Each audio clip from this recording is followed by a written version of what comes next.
ritrovati ad una nuova puntata del Notes di Antenna 3. Andiamo subito a dare uno sguardo insieme dunque agli appuntamenti dei prossimi giorni. Domenica 29 settembre alle 20:30 all'Auditorium Toniolo di Conegliano ci sarà lo spettacolo dal titolo Atassia al tappeto. Mettiamo KO la malattia a suon di risate con i Pampers, il famoso duo comico direttamente da Colorado Caffè.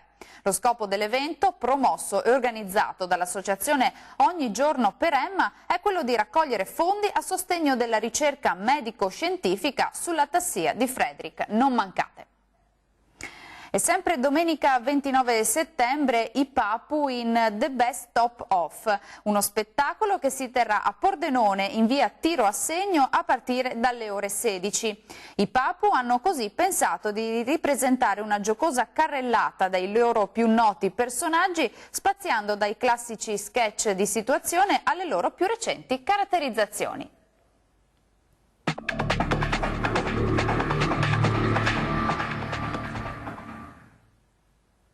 Nel 1928 Fleming scoprì la penicillina.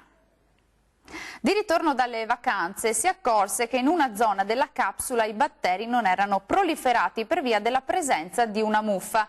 Il caso aveva voluto che le sue colture di batteri venissero contaminate da un fungo e da qui riuscì a isolare la preziosa sostanza antibiotica destinata poi a salvare milioni di vite.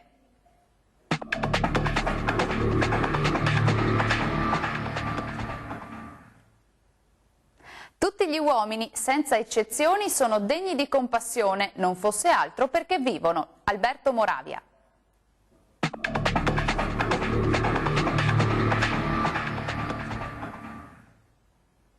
Castelfranco Veneto è il terzo comune della provincia di Treviso per popolazione. È una città murata edificata nell'ultimo decennio del XII secolo sopra una preesistente terrapieno lungo il torrente Muson.